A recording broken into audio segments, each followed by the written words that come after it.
안녕하세요. 저는 30대 후반 여성으로 최근 이혼을 했습니다.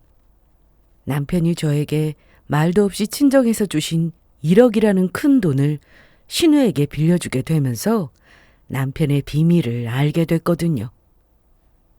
동생 집 얻는다고 해서 빌려줬어. 한 달 안에 돌려준대.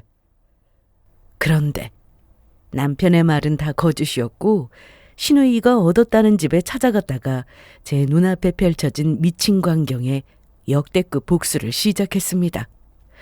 제가 신우이 집에서 본 사람들은 과연 누구였고 제가 이혼을 할 수밖에 없었던 그 사연을 바로 시작해 보겠습니다. 결혼 전 시어머니께서는 저에게 굉장히 잘해 주셨습니다. 물론 시모가 엄마보다 편하진 않았지만 결혼하고 나서 전화하라고 타박도 없었고 항상 자기 아들이 못해줄 것 같다고 걱정만 하셨습니다. 친구들이 하나같이 말하길 결혼 전에 잘해주는 거 그거 나중에 다 변해. 믿지 마. 맞아, 나중에 시집살이 시키려고 지금 잘해주는 거 아니야? 저 역시 결혼하고 변한 시모가 많다고 해서 긴장을 좀 했습니다. 그런데 한결같으시더라고요. 결혼 후 전화를 자주 드렸더니 하루는 할 말도 없는데 전화는 왜 했어? 다음부터는 용건 있을 때만 해. 그래도 돼. 너도 일하느라 바쁘잖아. 자주 찾아뵙지도 못하는데 통화라도 원래 어쩌다 한번 보고 어쩌다 한번 통화하고 살아야 더 반가운 법이야. 일부러 더 신경 쓰고 그러지 말어. 저는 잘 보이고 싶은 며느리였습니다. 친정엄마도 결혼하면 시댁에 잘하고 살아야 한다고 하셨고 저 역시 그 흔한 고부 갈등 없이 시모와도 잘 지내는 며느리였으면 했으니까요. 시댁은 지방이었습니다. 서울에서 거리가 좀 있었으나 그렇다고 너무 멀어서 못 갈 곳도 아니었죠. 당연히 결혼 초반엔 전화도 자주 드리고 주말에 시댁에 가기도 했는데 어머님이 제발 좀 오지 말라고 하셔서 가끔 통화하며 얼굴도 가끔 보면서 그렇게 살게 되었습니다. 대신 시누이들은 자주 보고 살았습니다. 어릴 때부터 서울서 살고 싶은 로망이 있었다며 남편이 서울로 취업을 하고 혼자 살 집을 얻었을 때도 시누이 둘이 와서 며칠씩 자고 갔다고 들었습니다. 남편은 위로는 누나, 아래로 여동생이 있었습니다. 제가 남편과 결혼하고 나서는 시누 둘이 저희 집 근처에 방을 얻어 살고 있었는데요. 특히 남편의 누나는 죽어도 결혼은 안 한다는 말을 참 많이 했기 때문에 혼자 살려나 보다 생각했습니다. 만나는 사람도 없다고 하고 주말에도 늘 집에서 시간을 보내는 모습을 자주 봤기 때문에 정말 결혼 생각이 없는 줄 알았어요. 그러던 어느 날 남편이 신우를 만나고 온 날 이러더라고요. 정말? 정말이야? 누나가 결혼하겠대. 만나는 사람도 없는 줄 알았는데 어느 날 결혼 선언을 했습니다. 그래서 저는 당연히 환영했고 나이가 좀 있는 편이라 가정을 꾸린다는 말에 힘 닿는 한 열심히 도와야 하지 생각했습니다. 그리고 얼마 뒤 손이 시누이가 결혼을 했습니다. 시댁 근처에 신혼집을 얻었고 그래서 시댁에 갈 때마다 얼굴을 보며 살았어요. 이제 남은 건 손아래 시누이뿐이었습니다. 시누이 둘이 살던 집에 혼자 살게 되어서 그런지 저희 집에 자주 놀러 왔고 저는 크게 불편하거나 한 건 없었어요. 제 동생 같기도 해서 집에 놀러 오면 이것저것 챙겨주고 밥도 해주며 지냈습니다. 아가씨, 휴지는 있어요? 마침 다 써갔는데. 그럼 이거 가지고 가요. 저번에 세일해서 좀 많이 사뒀거든요. 이거 키친타올도 필요하면 챙겨요. 아싸. 혹시 비누는 없어요? 야, 적당히 해라. 한 번 올 때마다 뭘 그렇게 바리바리 싸가지고 가. 내가 뭘.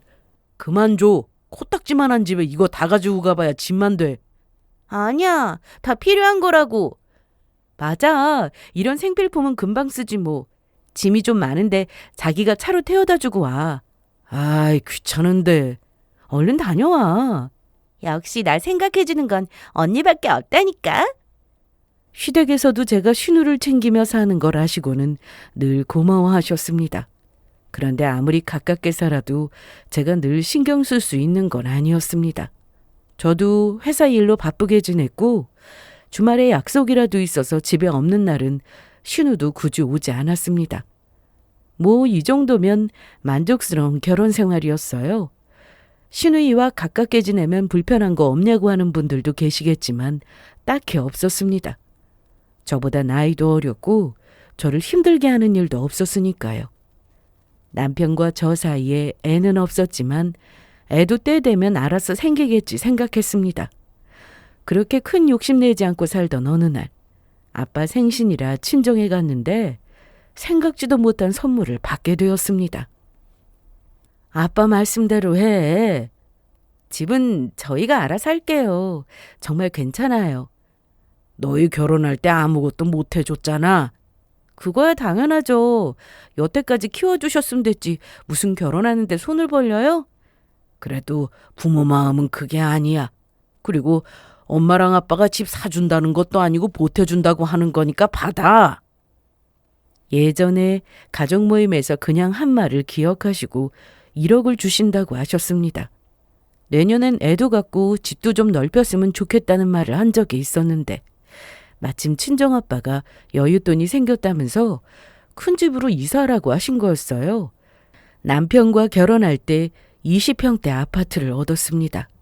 그 집에서 쭉 살았는데 평수를 넓혀서 이사 가려면 아무래도 돈이 더 필요했는데 마침 친정에서 보태라며 주신다고 하니 감사했습니다.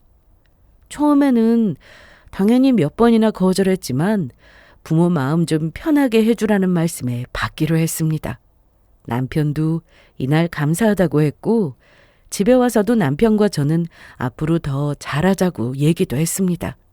그리고 한동안 이사갈 집을 알아보러 다녔습니다. 오래 살 집이야 했기에 신중하게 알아봤는데 남편은 저와 달리 집에 별 관심이 없는 눈치였습니다. 자기야, 주말에 보고 온 그 집 말이야. 어때? 난 괜찮은 것 같은데. 글쎄. 뭐 그렇게 급해. 지금 사는 집도 팔려야 하고 급할 거 있어? 천천히 알아보지 뭐. 그런데 자기는 이사 갈 생각이 없는 것처럼 보인다? 아니야. 나도 여기보다 큰 집으로 이사 가면 좋지. 왜 안 좋겠어? 내 말은 급하게 하지는 말자 이거지. 남편의 말도 틀린 건 아니었습니다. 그런데 며칠 뒤 친정에서 받은 1억이 없어진 걸 알게 됐습니다. 그래서 남편에게 물었더니 그 돈 현아 빌려줬어. 아가씨한테? 그렇게 큰 돈을 나한테 상의도 없이 빌려갔다고? 미안해. 너무 급해서. 자기한테 나도 오늘 말하려고 했어. 현아가 집 얻는다고 해서 빌려줬어. 한 달 안에 돌려준대. 사실 좀 기가 막혔습니다. 그래서 남편과 통화를 마치고 바로 신우에게 전화를 걸었는데요. 여보세요? 아가씨? 네, 언니. 안 그래도 전화려고 하던 참이었는데 고마워요. 돈 빌려줘서. 제가 한 달 안에 꼭 갚을게요. 평소 신우와 저는 친자매까지는 아니어도 친하게 지냈습니다. 사이도 좋았고요. 그래서 돈이 급하면 뭐 빌려줄 수 있다고 생각했는데 이건 아니었습니다. 이날 퇴근 후 집에 오자마자 저는 남편과 돈 얘기를 했습니다. 여보, 나왔어. 이리 와서 좀 앉아봐. 왜? 아가씨한테 돈이 필요한 거였으면 나한테 진작 말할 수 있는 거 아니었어? 100만 원도 아니고 1000만 원도 아니고 1억이야. 그렇게 큰 돈을 어떻게 마음대로 아가씨한테 줄 수 있어? 자기도 알잖아. 누나 결혼하고 현아 혼자 그 집에 혼자 살면서 무서워했던 거. 그리고 자기한테는 말 안 했는데 강도가 한번 들었었어. 강도? 아니 그런 일이 있었는데 왜 나한테 말을 안 했어? 다행히 다친 것도 없고 잘 마무리됐으니까. 현아가 너한테 얘기해서 일 크게 만들지 말라고 하니까 입 다물고 있었지. 그런데 어느 날 집에 가보니까 무슨 약을 먹고 있더라고. 강도가 들고 나서 그때 그 공포가 트라우마가 됐는지 약 처방을 받아서 먹고 있다고 하는데 어떡하냐? 밤에 혼자 자는 것도 무섭다고 하는데 그렇다고 다 큰 애를 우리 집에 와서 같이 살자고 할 수도 없는 거잖아.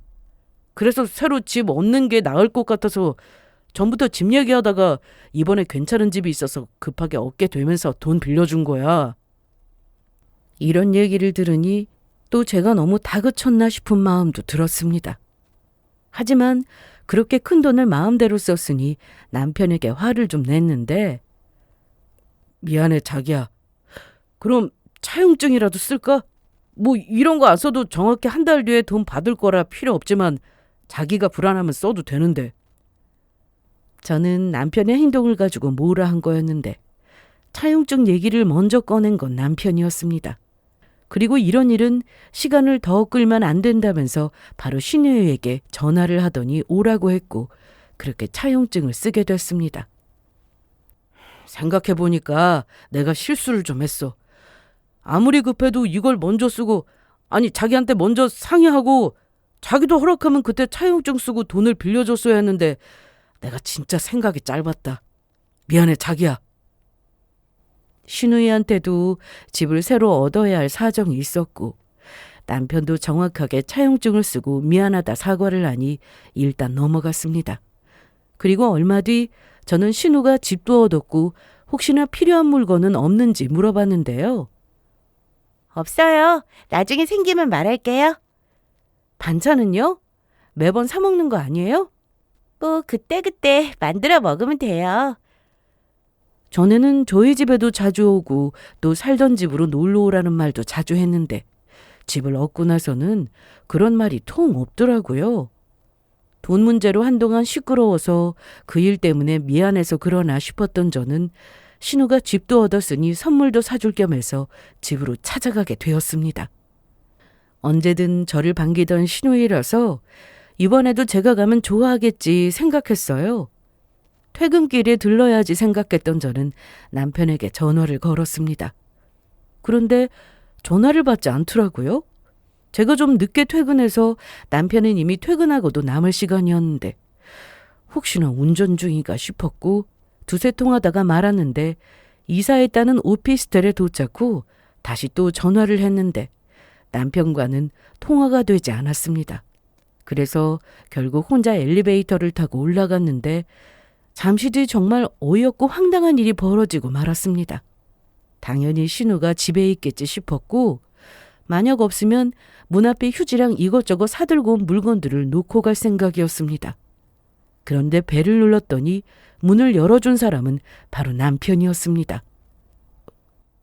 언제 왔어? 나 좀 전에. 뭐야, 같이 오려고 내가 계속 전화했는데 왜 안 받았어?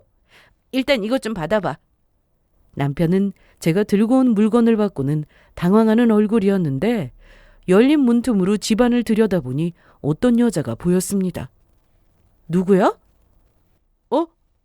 그게 현아 친구 수영이라고. 아가씨 친구? 안녕하세요. 네, 안녕하세요. 나도 현아한테 필요한 거 없나 해서 왔는데 현아 친구가 와 있더라고. 그럼 아가씨는? 집에 없어? 현아는 잠깐 볼 일 있어서 요 앞에 다녀온다고 하고 나갔대. 그래? 남편의 행동이 부자연스러웠지만 이때까지만 해도 설마 했습니다. 그런데 이날 보니 집은 전에 살던 곳보다 훨씬 더 넓었고 살림살이도 못 보던 물건들이 많았습니다. 신우이가 있었다면 자세히 물어봤겠지만 주인도 없는 집에 계속 있는 것도 실례이고 남편 역시 현아도 없는데 우리도 그만 가는 게 좋겠다. 그러자. 우리 다녀간 거 보면 전화하겠지. 그렇게 남편과 저는 그 오피스텔에서 나왔고 남편이 지하에 주차해놨다고 해서 같이 내려가 차를 탔는데 그때 마침 신우이에게 전화가 걸려왔습니다. 여보세요? 언니, 미안해요. 아니에요. 이것저것 산 게 있어서 그것만 주고 가려고 했어요. 얼굴 보고 가면 좋은데 다음에 또 올게요. 네, 마침 또 친구가 와가지고 친구만 아니면 집에서 기다리라고 하면 되는 건데 미양이라고 제 고향 친구거든요. 저 이사했다고 오랜만에 와서 며칠 자고 가기로 했어요. 이때는 저도 정신이 없어서 잘 몰랐는데 집에 와서 생각해보니 뭔가 이상했습니다. 남편이 저에게 말한 신우 친구의 이름과 신우가 저에게 말한 그 이름과 다른 게 문득 생각이 나더라고요. 그래서 자려고 누웠다가 남편에게 바로 물어봤습니다. 자기야, 왜? 아까 자기가 분명히 수영이라고 하지 않았어? 수영이? 누구 말하는 거야? 아가씨 친구 말이야. 그랬지. 그런데 아까 아가씨는 나한테 친구 이름이 미양이라고 했는데? 그러자 남편은 순간 당황하는 게 얼굴에 딱 보였습니다. 그리고 그 순간 느낌이 확 왔죠. 아까 신우이 집에서 본 그 여자는 신우이 친구가 아니라는 것을요. 아, 내가 수영이라고 했었나? 미양이라고 한 것 같은데? 자기가 잘못 들은 거겠지. 그리고 그게 뭐 중요해. 나 지금 너무 졸려. 얼른 자자. 어쩐지 좀 이상했습니다. 아까도 남편의 행동이 너무 어색했고 또 신우이 친구라는 그 여자도 어딘가 불안해 보였거든요. 그냥 모르는 사람들이 와서 어색해서 그런가 싶었는데 아니었습니다. 저는 이날 이후 조용히 남편의 뒤를 알아봤습니다. 그리고 제가 생각한 대로 그날 집에서 봤던 그 여자는 신우이의 친구가 아니었습니다. 남편은 주말에는 가끔 친구들을 만나러 나갔기에 기분 좋게 다녀오라고 했었는데 부쩍 나가는 일이 잦았습니다. 어디가?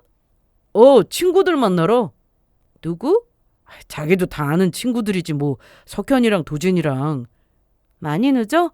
아니야, 당구랑 한 게임 치고 올게. 처음엔 원래 친구들 좋아하던 남편이니까 그런가 보다 했지만 신우 집에 다녀온 뒤로 느낌이 안 좋았습니다. 이날도 남편은 친구들을 만나러 간다며 나갔고 저녁은 어떻게 하려나 싶어서 전화를 걸었는데요. 어디야? 많이 늦어? 아직도 친구들하고 있어? 좀 늦을 것 같아. 먼저 자. 친구 녀석들이 집에 갈 생각을 안 하네. 저녁까지 먹고 들어가지 뭐. 그래, 알았어. 그래서 어차피 저녁을 혼자 먹어야 했던 저는 신우와 같이 저녁을 먹을까 싶어 신우네로 향했습니다. 신우도 남자친구 없이 주말에는 집에 주로 있었기에 그걸 잘 알고 있던 저는 궁금한 것도 있어서 물어볼 겸 저녁을 먹으면서 얘기나 좀 해야겠다 싶어 찾아갔습니다. 지난번 일도 그렇고 일단 가서 물어보면 뭐라고 할지 답이 나오겠지 싶었거든요. 그렇게 대충 옷을 입고 나왔는데 오피스텔에 도착하고 보니 신우는 집이 아니라 오피스텔 건물 1층에는 카페에 있었습니다. 오피스텔 입구였고 통창으로 되어 있는 카페여서 아니 환히 들여다보였는데요. 창가에 앉아있던 신우는 고개를 푹 숙인 채 핸드폰을 하고 있어서 저를 보지도 못했습니다.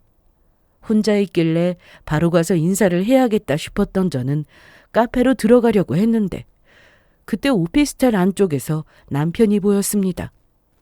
저도 모르게 급히 기둥 옆으로 숨어버렸고 몰래 봤더니 남편 옆에는 그때 신우집에서 본 그 친구라는 여자가 함께 있었습니다. 둘은 팔짱을 낀 채로 누가 보면 연인 사이로 볼 정도로 다정해 보였습니다. 그 모습을 보는데 아주 기가 막히더라고요. 계속 지켜봤더니 둘은 신우가 있는 카페 쪽으로 향했고 신우가 밖으로 나와 만난 세 사람은 상당히 친해 보였습니다. 그런데 남편 옆에 있던 여자를 보고 신우가 언니 언니 하면서 부르더라고요. 그리고 남편은 지갑을 꺼내 신우에게 5만 원권 몇 장을 주더니 얼른 올라가서 쉬라고 했습니다. 대체 이게 무슨 광경인가 싶었던 저는 계속 기둥 뒤에 숨어서 지켜봤는데요. 그 뒤로 남편과 그 여자의 뒤를 쫓을 수는 없었습니다. 바로 엘리베이터를 타고 지하로 내려갔고 따라가 보니 이미 남편의 차는 빠져나가고 난 뒤였습니다. 이대로 신우 집에 올라간다고 해도 신우가 바른 대로 말해줄 것 같지 않았고 집에 가서 남편을 기다렸습니다. 남편은 제가 집에 도착 후 1시간 정도 지나서 들어왔는데요. 아주 태연하게 거짓말을 했습니다. 여태까지 친구들하고 있었어? 저녁 먹고 하느라 좀 늦었어. 아, 그래. 피곤할 텐데 얼른 쉬어. 그런데 이게 무슨 냄새야? 향수 같은데? 향수? 아이, 난 모르겠는데. 아이, 피곤하다. 암튼 나 좀 씻을게. 남편이 그렇게 화장실에 들어간 뒤 저는 급하게 핸드폰부터 찾았습니다. 실은 전에 신우집에서 그 여자를 봤던 날 남편의 행동이 너무 의심스러워 그때도 핸드폰을 보려고 했었는데 잠겨 있어서 보질 못했습니다. 저도 회사 일로 바빠서 한동안 못 보다가 이번엔 제대로 좀 봐야겠다 싶어서 다시 핸드폰을 열었는데 여전히 잠겨 있었습니다. 괜히 의심이 가는 행동을 했다가는 증거를 다 없앨 것 같아서 남편 앞에서 아무 내색도 못하고 평소처럼 행동했는데요.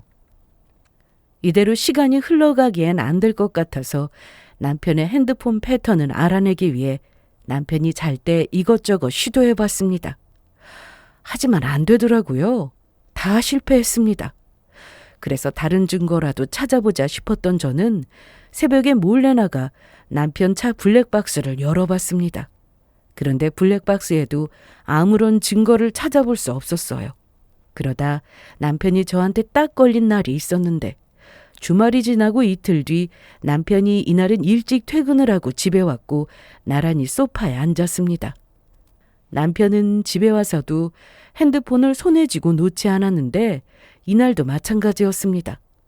소파에 기대어 앉아 핸드폰을 하길래 일부러 저는 관심 없는 척 TV만 보고 있었는데요. 피곤하다. 이러면서 남편은 제가 본인 핸드폰을 볼 수 없게 자연스럽게 방향을 틀었습니다. 그런데 정말 바보 같은 게 소파 바로 옆에 테이블이 있었고 그 위에 거울이 있었습니다. 남편은 그것도 모르고 핸드폰 패턴을 풀었고 저는 그 기회를 놓치지 않고 패턴을 알아냈습니다. 며칠 동안 대체 어떻게 해야 남편의 핸드폰을 볼 수 있나 고민하며 지냈는데 이렇게 쉽게 고민이 해결될 줄은 몰랐네요. 이날 저는 남편이 잠들기만을 기다렸습니다. 패턴도 알았겠다. 대체 뭘 하고 다니는지 그 여자는 누구인지 빨리 알아내고 싶었거든요. 남편은 안방에 들어가 눕고 나서도 한참을 핸드폰을 하다 잠이 들었는데 완전히 잠이 들 때까지 기다리다 보니 새벽 1시가 넘은 시간이었습니다. 그때 저는 조심스레 남편 손에 있던 핸드폰을 잡았고 조용히 거실로 나왔습니다. 혹시나 깨면 어쩌나 싶어 계속 남편을 살폈고 드디어 핸드폰을 열었습니다. 그리고 그 안에서 충격적인 사실을 알게 되었습니다. 신우가 이사했다는 그 집은 신우 집이 아니었습니다. 바로 그날 봤던 신우 친구라고 했던 그 여자의 집이었죠. 그리고 신우의 친구도 아니었습니다. 남편과 바람난 상간녀였고 그날 급하게 신우 친구라고 제 앞에서 둘러댄 거였어요. 그러니 서로 이름도 다르게 말했던 겁니다. 대충 예상은 했는데 제 눈으로 직접 확인하고 나니 더 기가 막혔습니다. 이것만으로도 이미 큰 충격이었는데 제가 더 화가 나고 배신감을 느꼈던 게 뭔지 아세요? 바로 신우였습니다. 신우는 모든 걸 다 알고 있었습니다. 혼자 살던 집에 강도가 들어 이사를 가고 싶어 했다는 건 사실이 맞는데 남편이 신우에게 어느 날 제안을 했더라고요. 두 사람이 주고받은 문자를 보니 그러다 언니가 알게 되면 어떡해. 우리 둘만 입 열지 않으면 어떻게 알아? 당연히 모르지. 신우와 남편 둘이 입을 맞춘 거였습니다. 그럼 나 정말 그 집에서 살게 해준다고? 그래. 지금 살던 집 보증금으로 어디 가서 그 좋은 집을 얻어? 안 그래? 그러니까 신우가 살던 집 보증금을 상간녀에게 주고 신우가 그 집에서 지내게 된 거였습니다. 문자 내용을 살펴보니 앞으로 쭉 기한 없이 살게 해준다는 내용이 있었어요.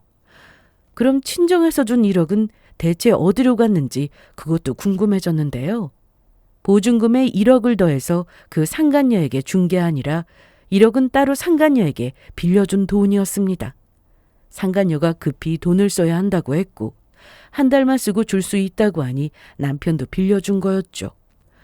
얼마 안 되는 보증금만 받고 오피스텔에서 자기 여동생을 살게 해줬으니 어떻게든 마련해서 돈을 빌려주고 싶었을 겁니다. 그런데 마침 1억이라는 돈이 있었으니 급하게 빌려주게 된 거였는데 이 모든 사실을 알게 되니 너무 기막혀 입이 다물어지지 않았습니다.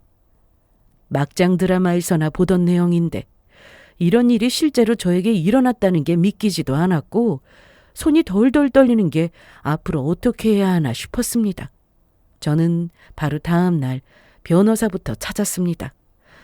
혼자서는 뭘 어떻게 해야 할지 잘 모르겠어서 전문가의 도움이 필요했죠.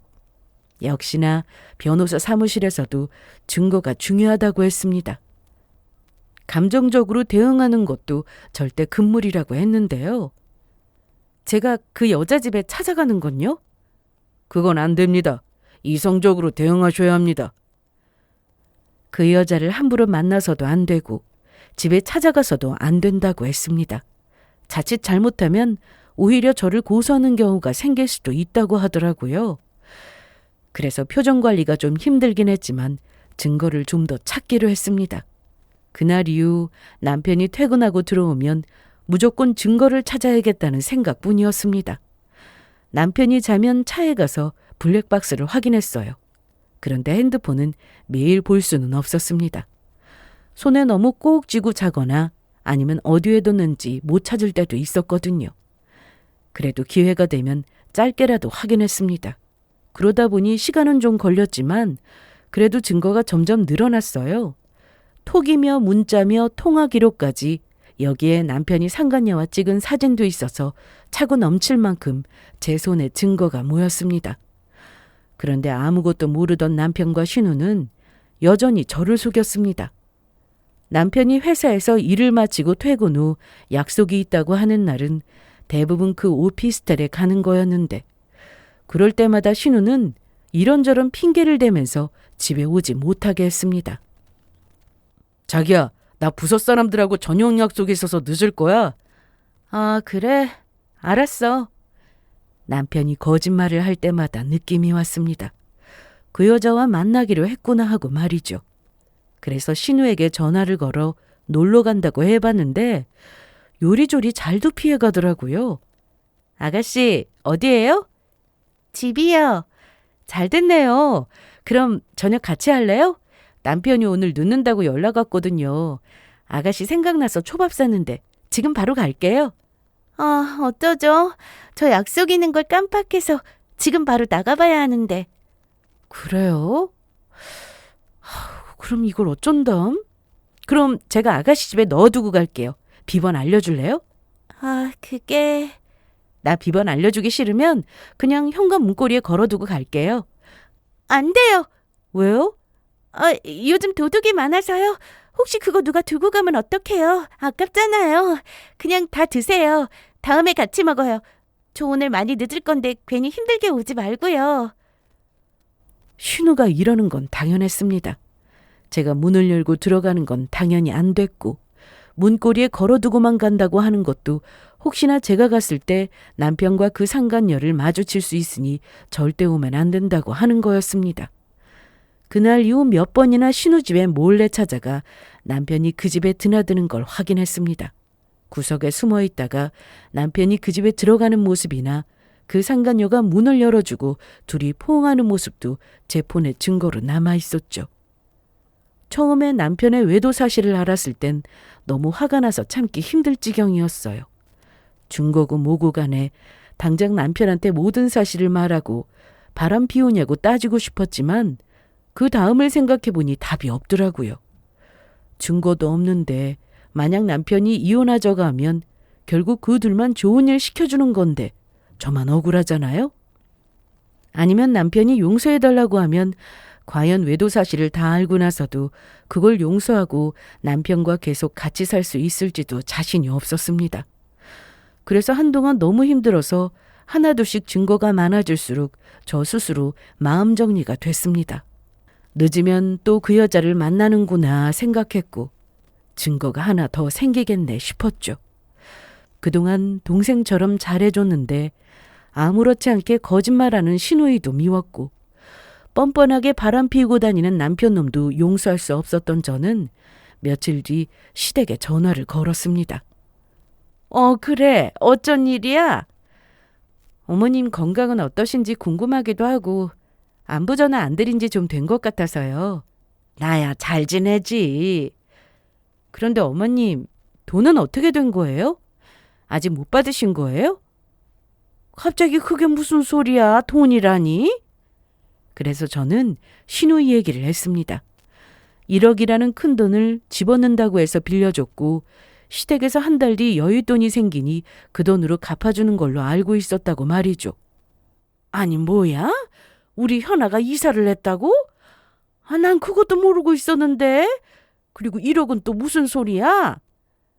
저는 분명히 그렇게 알고 있었는데요. 아가씨가 1억이 필요해서 정훈 씨가 돈 빌려줬어요. 아니 이게 대체 무슨 소리야? 현아가 그랬다는 말이지? 네. 그리고 정훈 씨도 저한테 그렇게 말했고요. 약속한 한 달이 이미 지났는데 정훈 씨도 아가씨도 그리고 어머님도 별 말씀이 없으셔서 직접 전화드려 본 거예요. 일단 끊어봐. 내가 직접 물어봐야겠다. 그렇게 시모와 전화를 끊었고 잠시 뒤 예상대로 남편에게 전화가 왔습니다.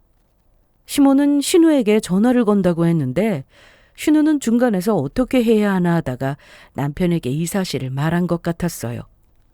여보세요? 왜? 자기 우리 엄마한테 전화했어? 아니 돈 얘기를 할 거면 나한테 하지 왜 엄마한테 전화를 했어? 약속한 날짜도 지났고 그리고 그 돈은 결국 시댁에서 주시는 거 아니었어?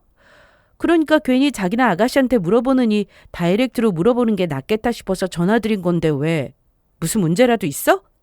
아니 그건 아니고 왜 말을 못해? 설마 시댁에서는 1억에 대해 전혀 모르시는 거야? 그럼 나 처음부터 속인 거니? 그건 아니고 자기가 현아가 정말 한 달만 쓰고 준다고 했어. 그런데 그게 좀 늦어지는 거지. 조금만 더 기다려달라고 하니까. 에이, 그건 아니지. 차용증이라는 게 왜 있는 건데. 정확한 날짜에 돈 갚기로 한 건데 이런 식으로 미리 말도 없이 어기면 되는 거야? 안 되겠다. 아가씨한테 직접 말해야지. 그러자 늦는다고 했던 남편은 바로 집으로 들어왔고 내 말만 믿고 조금만 기다리자. 네 말을 어떻게 믿어? 시댁에서 돈 들어올 게 있으니 그 돈으로 1억 준다고 해놓고 그것도 거짓말이었잖아. 남편은 이날 제가 신우에게 전화하는 걸 계속 말렸는데요. 그래도 했습니다. 여보세요? 저예요. 돈 때문에 전화했어요. 오빠한테 얘기 못 들었어요? 들었어요. 그런데 저더러 무작정 기다리라고 하던데요? 그건 아니죠. 갚기로 했으면 돈을 갚아야죠. 더군다나 가족끼리 돈 거래는 더 확실해야 하는 거 아니에요? 언니, 오빠 말대로 조금만 기다리면 될 것 같은데. 기다리면요? 돈이 어디서 생기는 건데요? 왜 말을 못해요? 이런 식이면 저도 어쩔 수 없어요. 그 돈이 어떤 돈인지 아가씨가 더 잘 알죠? 자꾸 확실하게 말 안 하면 저 소송할 수밖에 없다고요. 소송이요? 아니 무슨 소송이요? 잘 모르나 본데 돈 빌리고 안 갚으면 대여금 반환 소송이라는 게 있거든요. 그러니까 저를 소송한다고요? 네. 1억이라는 돈은 저한테도 큰 돈이라서요.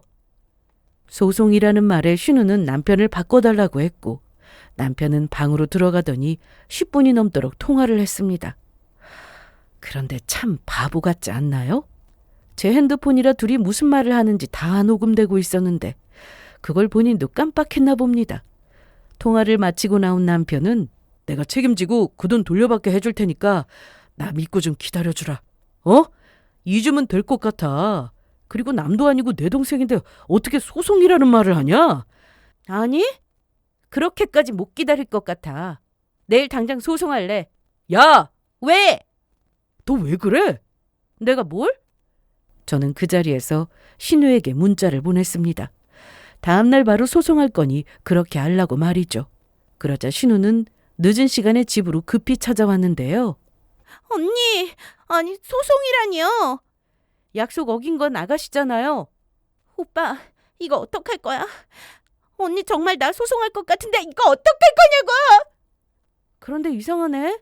돈 빌려간 사람은 아가씨 아니에요? 아니에요. 저는 그동안 구경도 못 해왔어요. 통장에 찍혔다가 바로 빠져나갔다고요. 오빠가 책임져. 난 시키는 대로 한 거밖에 없잖아. 뭘 시키는 대로 한 건데요? 얘가 소송이라는 말에 놀라서 이러는 것 같은데 내가 일단 데려다 주고 올게. 너 나와! 싫어. 빨리 말해. 오빠가 시켜서 한 거라고. 얘가 왜 이래? 뭘 그렇게 둘이 싸워요? 이걸로 확인하면 되는걸? 아까 제 폰으로 둘이 무슨 얘기했는지 그거 들어보면 되겠다. 그렇죠? 그래서 저는 통화 녹음된 걸 바로 틀어봤습니다. 오빠, 언니가 나 소송한다고 하는데? 말만 그런 거야. 정말 소송 못해. 겁주려고 그러는 거야. 그러다 진짜로 하면? 아니 그 언니는 왜 돈을 안 주는데 한 달 뒤에 준다고 했다며. 줄 거야. 나도 기다리고 있어. 그러게 왜 일을 이렇게 만들어. 언니 두고 이게 뭐 하는 짓이야. 언니가 나중에 이거 다 알면 나까지 욕먹는 거잖아. 그럴 일 없어. 너만 조용히 하면 내가 알아서 할 테니까 넌 그냥 기다려달라고만 해. 알았지? 언니? 나 말고 또 무슨 언니? 그게... 그때 신우는 겁이 났는지 결국 사실을 말했습니다. 오빠 아는 사람한테 돈 빌려준 거였어요. 아는 사람이요? 네. 그러니까 저는 이번 일에 아무 상관없다고요. 제발 소송한다는 말 좀 하지 마세요. 무서워요. 아는 사람 누구? 그게 내 친구. 자기 모르는 내 친구 있어. 와, 대단하다. 친구? 내가 친구한테 돈 빌려준다고 하면 네가 당연히 안 된다고 할 게 뻔해서 현우한테 부탁한 거야. 저는 그럼 이 일에서 빠지는 거 맞죠? 저 갈게요. 잠깐만요. 왜요? 이번 일에 아주 중요한 역할을 했던데 가긴 어딜 가요?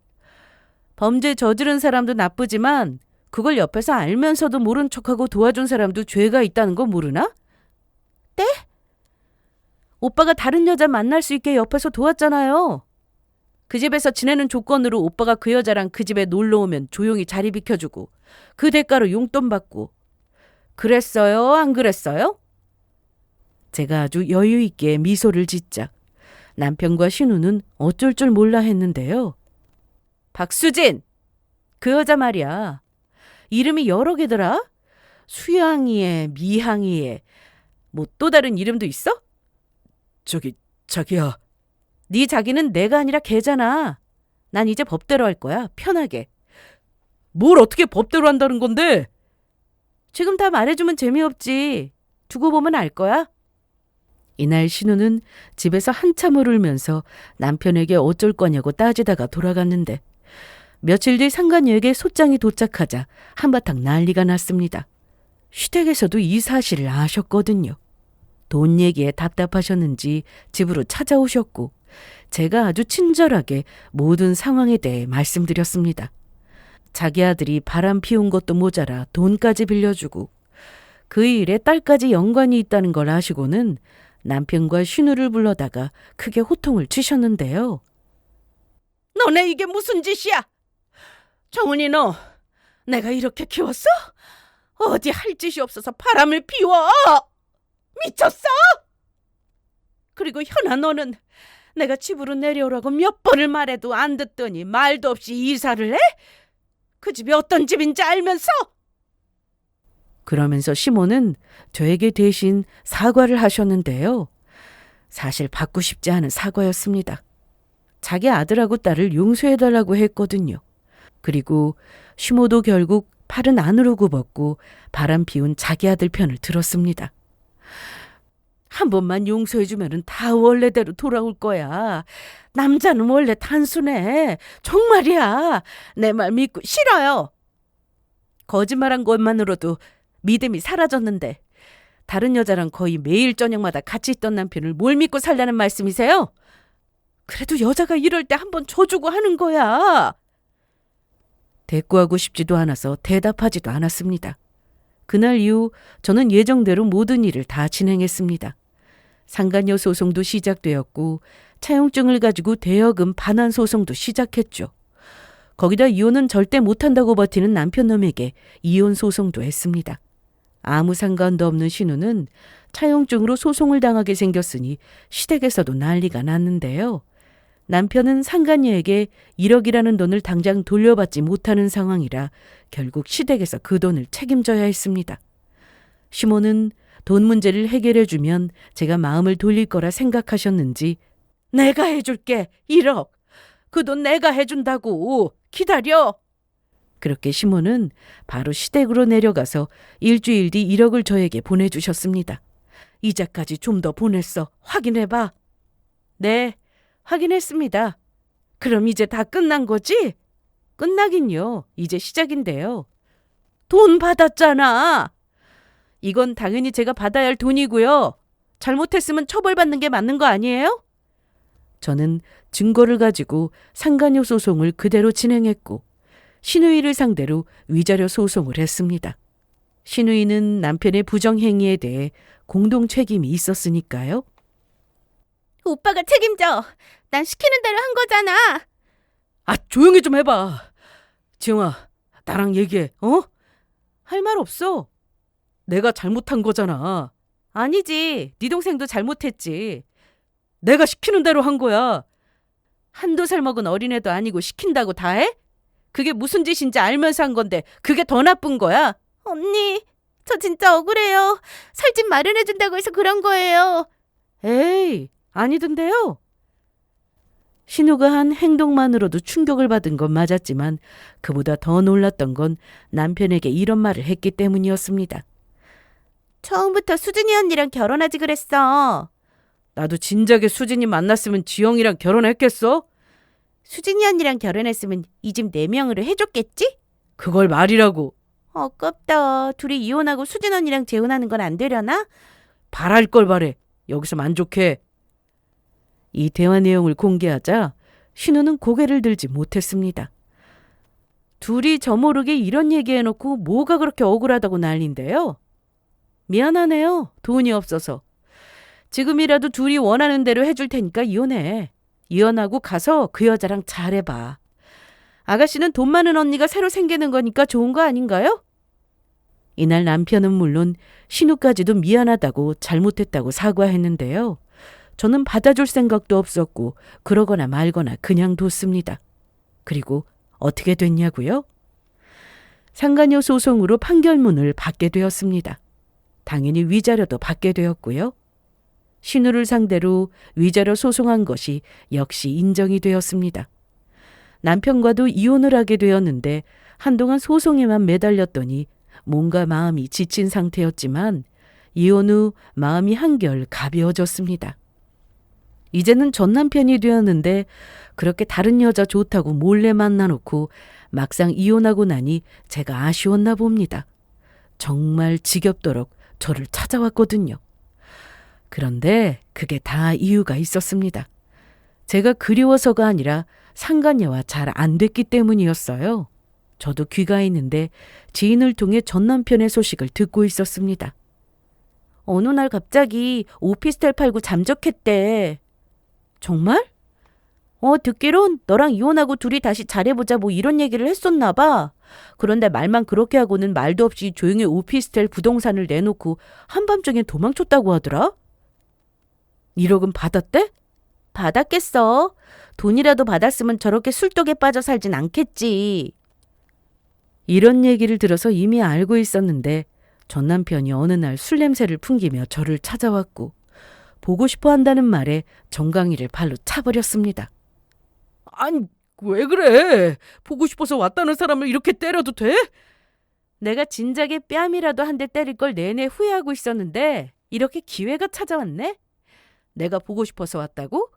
돈 많은 여자랑 새 인생 살아보려고 했는데 그것도 잘 안 됐고 1억도 못 받게 생기고 그러니 내가 생각난 건 아니고? 아니야! 진짜 네가 보고 싶어서 왔어. 너랑 이혼하고 내내 너만 생각... 입 다물어! 다물어! 헛소리를 해대길래 더 말 못하게 남편의 주둥이도 때려줬습니다. 좀 때려줬다고 그간 받은 상처가 아무는 건 아니었지만 그래도 속은 후련하더라고요. 결혼까지 해놓고 바람을 피우는 사람들을 아직도 이해할 수가 없습니다.